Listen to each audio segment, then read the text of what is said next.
Tension lingered in the air between myself, Vavi, and Chot as the three of us made our way to the still lifelike corpse of my ship.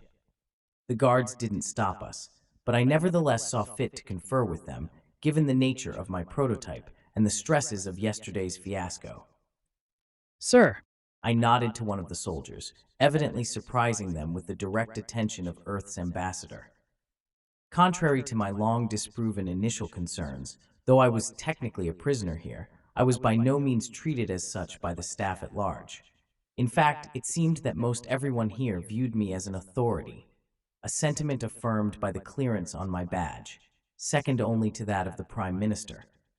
As such, the guard immediately ceased conversation with his partner and turned to salute me as a superior. any problem? The Koffel hesitated, their opaque visor unavailingly searching within my expression for a proper form of address. Mr. Alien, sir?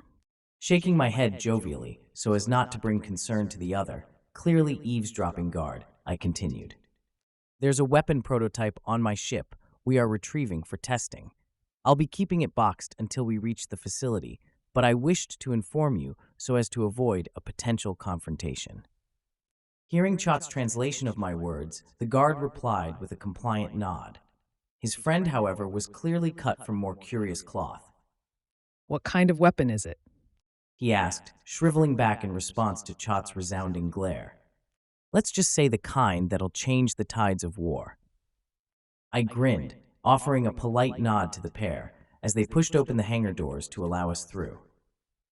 Nervously stepping into my ship's command center and approaching the fabricator's almost grill-like lid, I turned my back to the machine and faced my companions with pride. Are you both ready to see my design? I asked, baiting out from the both of them the obvious affirmation I sought. Why wouldn't we be?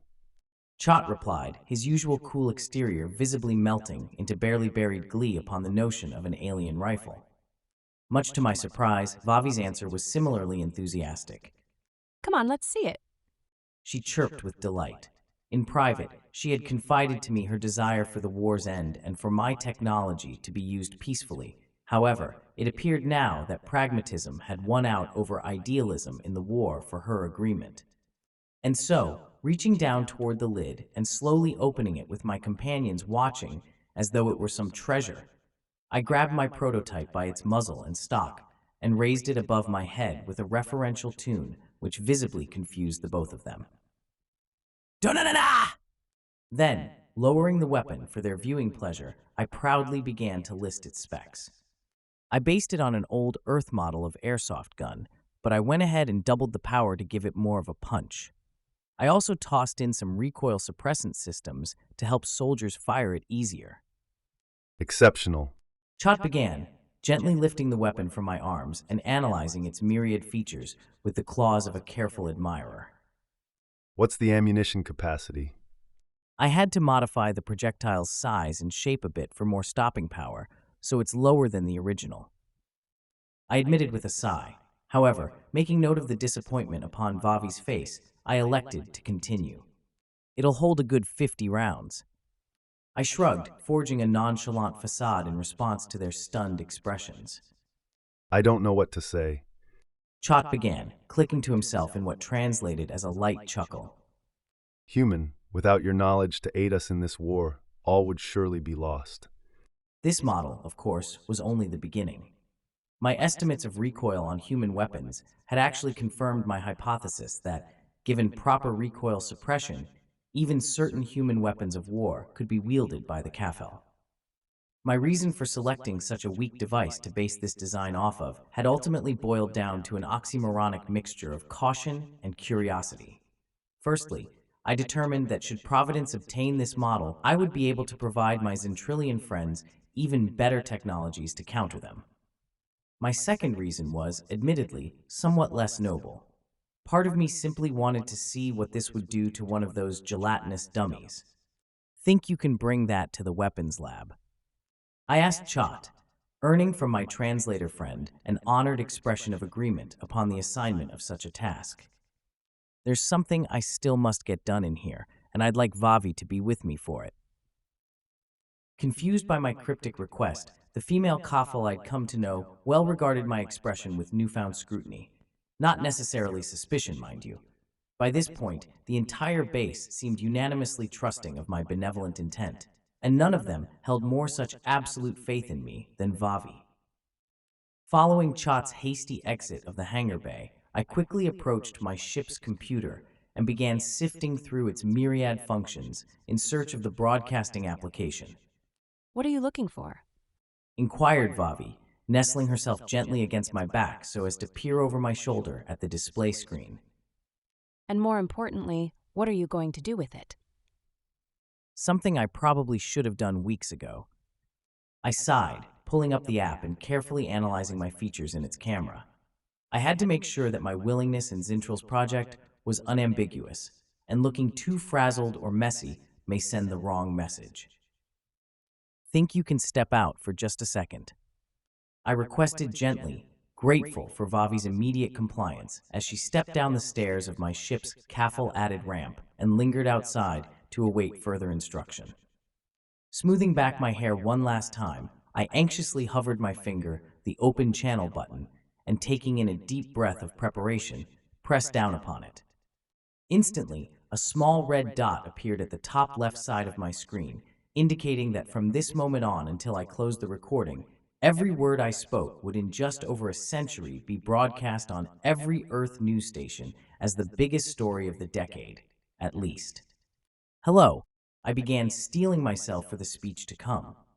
My name is Andrew Malix, pilot of the 2196 UNS Destiny. Just under 2 centuries ago, my ship was lost in space on its way to the TRAPPIST system. My guess is that I've long since been pronounced dead. However, as you can see, that is not the case. I am very much alive as of sending this message, though I doubt I will be by the time you receive it. A few weeks ago, my transport crash-landed on a terrestrial planet. The coordinates are attached here. The planet is beneath a K-class star and has approximately 0.3 Gs of gravity. The natives refer to this planet as Archesa. And yes, I did in fact just say natives, Vavi. Immediately answering my call, the Kafal woman quickly brought herself back on board and looked to me as though awaiting instructions from a superior. Could you please come here and introduce yourself to the people of Earth? Surprise rocketed through Vavi's features like lightning upon the realization of what I was doing, causing her feathers to stand on end as she stepped forth and stammered out a reply in more broken than usual English. Hello, name is Vavi, scientist for Nation Zintral. Andrew's ship landed here and taken to military base. We are now there, learning much from him. Picking up where Vavi left off, I continued. Vavi is a Kafal. They are a species somewhat reminiscent of birds or reptiles, but with certain obvious mammalian traits. They are currently in their early machine age, with technology mostly between that of our First and Second World Wars. I appear to have landed in a place they call Zintral, a direct democracy with an elected head of state and no local offices. They are currently at war with a faction of genocidal theocrats known as Providence. As such, I have decided to assist them in attaining victory. So far, I have begun equipping them with older human models for weapons and vehicles. I am aware that this sharing of technology may ruffle a few feathers back on Earth, but unfortunately the distance between us makes asking for forgiveness my only real option, given that permission would take centuries. I could practically hear the seething officials back home. Such an action as my own would surely be hotly debated in future history books as either great heroism or terrible stupidity. Some leaders would hopefully understand my overall reasoning behind this decision, but the majority, I imagined, would be wanting my proverbial head on a pike and my ass on a plate. I always did think the fictional Prime Directive was obtuse anyway. Virtue signaling at its finest. Saying how great you are for not interfering while allowing lesser advanced peoples to suffer without reason beneath your high horse. I was at the very least hopeful that the public sphere would understand my reasoning. Regardless, I continued, my head held high with a dignified air. I hope that once you've received this message, the will and means to befriend these wonderful people will be available.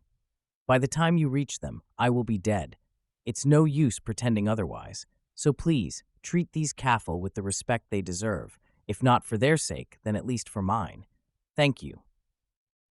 With that, I clicked the button once more, and its transmission ended.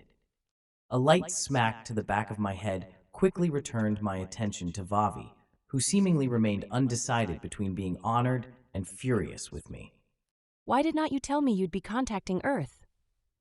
Because if I did, I began, tossing her a mischievous smirk as my eyes of their own free will scanned over her flustered features. You might not have come back in, But why me? she continued, awkwardly smoothing her arm feathers back into their usual position. Wouldn't Chot have made a better choice for this than me? He's Zintral's best diplomat, not me. Isn't it obvious? I asked, the conclusion one I'd already come to long before we stepped aboard my ship today. You're the optimal model. Do I? Vavi inquired further, the claws of her left hand tapping awkwardly against each other. I'm just... Smart, friendly, brave, and my best friend on this entire planet. I concluded for her, allowing my compliments to sink in before continuing in a similar vein. When I first woke from cryosleep, it was you who first spoke to me. You're so passionate about what you do that you willingly stood up to the fucking Velociraptor FBI just to continue working with me. Not to mention... I paused deliberately. Not to mention what? Vavi asked, taking the bait without a moment's hesitation. I paused, pondering anew if this was the right thing to say. Ultimately, I concluded that given how far I'd already gone, it couldn't possibly go too wrong. That fact is, I began, pausing once more for dramatic effect, for taking a deep breath and finally spitting it out. Your feathers, your crest, your sparkling scales, I wanted to show my people the best example I could of your species, both physically and mentally, and you fit the bill. Shit. Sorry, that was awkward as hell. Don't be sorry. She chirped, her eyes visibly welling up with tears. Another curious case of convergent evolution. For an actual alien to view me as something special compared to every other Kaffel. That's the greatest compliment I've ever had. And I meant every word of it. Thank you for watching. Like, share, and subscribe for more original content. New chapters and standalone stories uploaded weekly.